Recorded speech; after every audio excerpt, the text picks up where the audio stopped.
Hello, ladies and gentlemen, and welcome back to the Pipe gDAO podcast. Today is about Patron Expansionism. It's going to be a decode of the future of decentralized innovation, real world assets, and the cultural engines driving the next wave of Web3. I'm, of course, your host, Noodle, and today we're going to be diving into something which is wild and it's a bit theatrical. So there's something that's redefining what status means on chain. And of course, that's what is referred to as patron expansionism. And according to its white paper, it's not just a platform, it's a status production engine. So, yeah, you did hear that right. An engine that will kind of manufacture cultural capacity using scarcity, envy, and network effects. And actually, some of this podcast's information came from the Real Vision video of Raoul's introduction to the exponential age. So if you'd like to obviously go and watch that, he kind of talks about a little bit of what we're talking about here, which is nice. And what we're going to be talking about today, is about the Patron Generator, which is a protocol which will be designed to turn patronage itself into kind of like a form of identity, basically. So let's grab a notepad and we're going to unpack how this works, why it matters, and how it might just become a cultural layer of the Web3 economy. So we're going to be starting with the basics. So scarcity has always been the root of value. That kind of goes from gold coins to Gucci handbags to Bitcoin's 21 million hard cap. Actually, talking about Gucci handbags and the rarity, I know some designers actually burn all of the product that they don't sell so that it kind of bumps up the value of the product that they have sold.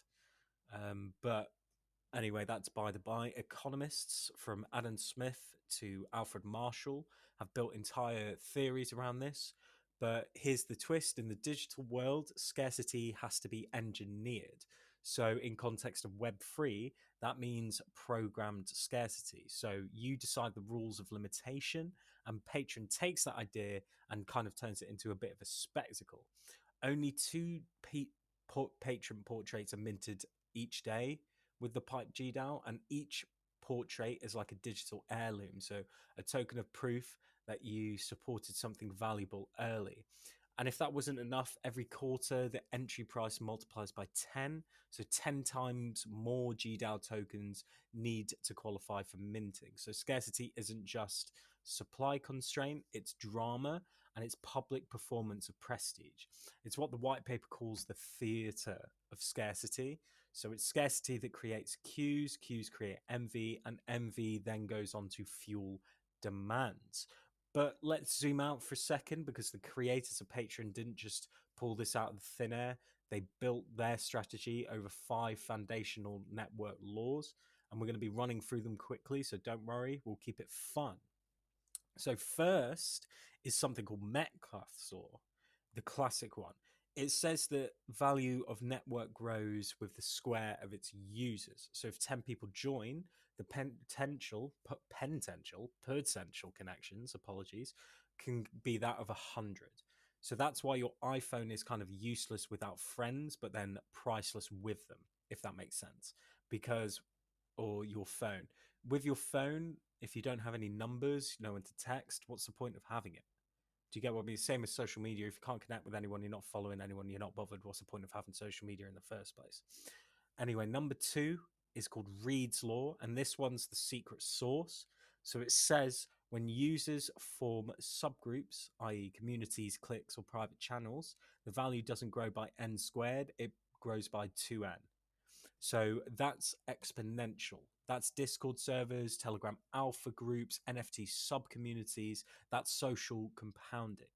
And then something called Zipf's law reminds us that not everyone's equal. So power law distributions mean a few people dominate attention. And Moore's law symbolizes tech acceleration. So computing and networks evolve faster than we adapt. And then finally, diffusion of innovation, which is the social science behind every adoptive curve, from iPhones to NFTs. Now combine all those laws into one machine, and what do you get? You get a patron, a protocol designed to compound prestige exponentially. And the white paper gives it an exponentialism rating of 8.5 out of 10, which is its strongest score under Reed's law. And thanks to its ability to form micro network of elites. So kind of what we're talking about here is if you invest into the patron early and you get your gDAO mint, you are basically becoming the first, I get kind of like the first steps, and you'll be one of the originals, the OGs, which is always nice to have. So if you're one of the first people joining, it definitely creates kind of an envy, attention, all of that. Do you get where I'm saying, people? If you don't, please leave a comment.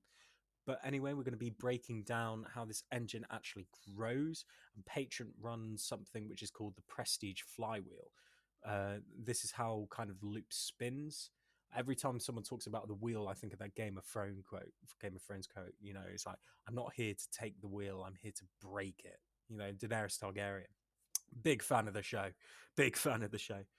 Anyway, the loop spin. Sorry. Number one is scarcity gate. Its access is limited. And then two, QMV, people want in but can't. Three is Patron Portraits, which is exclusive proof of entry. Four, social signaling, which is holders flex online. Five, envy of smugness, emotional reaction spread. Six, token demand, gDAO, everyone rushes to qualify. And seven, stronger scarcity gate, thresholds rise again. And then it loops. This is a behavioral feedback system. Scarcity fuels desire, desires fuels participation, participation fuels network effects, and network effects fuel token demand. It's tokenomics meets theater. And then this is where things get juicy, because patronage isn't just an economics experiment, it's a physical one. Think of behavioral economics meets kind of like a meme culture. So psychologists like Cialdini, Thaler, and Ariely provide that humans, or proved, sorry, that humans are not rational agents. We're storytellers chasing significance. We crave belonging, envy prestige, and fear exclusion. So what does Patron do? It quantifies those emotions. It literally uses behavioral KPIs like QMV, boasting rate, smugness quotation, FOMO leakage, and like an identity adoption, which sounds a bit tongue-in-cheek, I know, but it is real, and it's measuring cultural virality, not clicks. That's what makes it fascinating, because in Web3, culture kind of scales a lot faster than the code can keep up with. So meme drives the markets, and then prestige drives the participation. And with Patron basically says, why not make prestige itself the product? And zooming back out again, yeah, for centuries, patronage was the fuel of art, science, and culture. So think the Medici family funding Michelangelo, not because of profit, but that then leads on to their legacy. Patronage meant influence, and it meant identity. And in the Patron Generator brings the ancient system into Web3. And we're already seeing the beginnings of this. So Lens Protocol turns your social graph into an on-chain asset.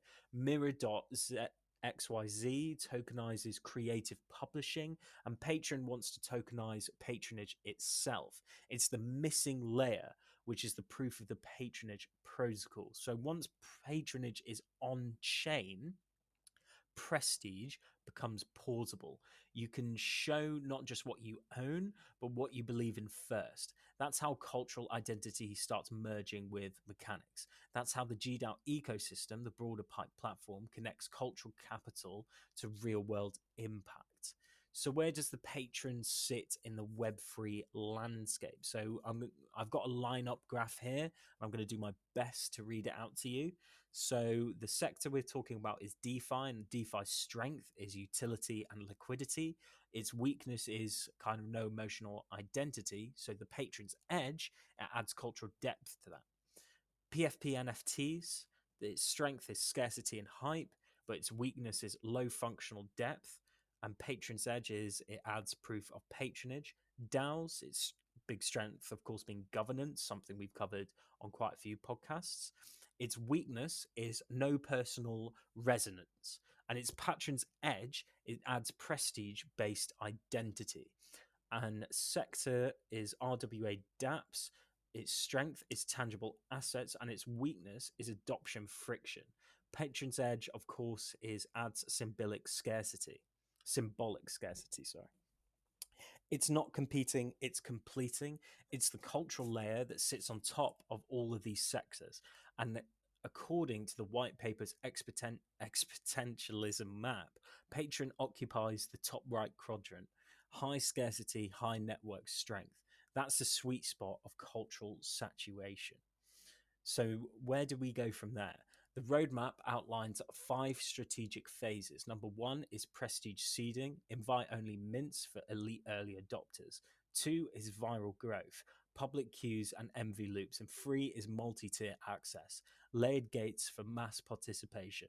Four, protocolization, turn patronage into programmable infrastructure. And number five, cultural saturation, which makes proof of patronage a Web3 norm. So imagine it just like ENS becomes the naming standard, Pope becomes the attendance badge, and Patron becomes the status of credentialism of Web3. And that is the end game. And the white paper wraps up some key recommendations, and they make perfect sense if you view Patron as a living social organism. So it preserves the scarcity engine, never floods the market, expands identity layers, let portraits integrate across protocols, institutionalization prestige. It recognizes patrons as verified contributors. Protocolize patronage, build the framework others can adopt, and five, drive cultural penetration, merge prestige with everyday crypto culture. And the ultimate goal is to become the meta standard of proof of patronage across Web3. At first glance, Patron might just look another NFT project wrapped in poetic language, but under the hood, it's something else. It's the idea that status can be engineered, measured, and scaled, that prestige isn't just a byproduct of markets, it is the market.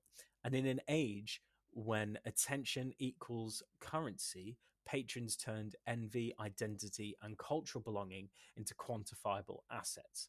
Maybe that's the future of social finance, and maybe that's the next stage of human economics, where we no longer trade money for goods, but social capital for meaning. I'm Noodle, and this has, of course, been the Pipe gDAO podcast. Now, I do need to say that obviously, right now, we are doing a mint, so not a mint, sorry, so the audience can buy 10 gDAO token on layer 1x, and you can commission your patron on our site, and our site, of course, being thepipegdao.io. If you want to go to our main site, I'm going to get the full URL up for you. So the URL, yeah, thepipegdao.io. You can go and get your 10 gDAO tokens and then get your patron minted. And that will be a sign where we've already done quite a few. And if you join in now, you'll be one of the early benefactors of that, which of course would be great. And of course, if you've enjoyed this deep dive into Patron Exponentialism, subscribe and share this with your team, your friends in the space. That would be really great. And stay tuned, because next week we're going to be doing another podcast, hopefully. So keep updated for that, and hope come and learn how real world impact can collide in the DeSci revolution. Until next time, stay decentralized, stay smug, and stay scarce. I've been your host, Noodle, again, and thank you for joining me.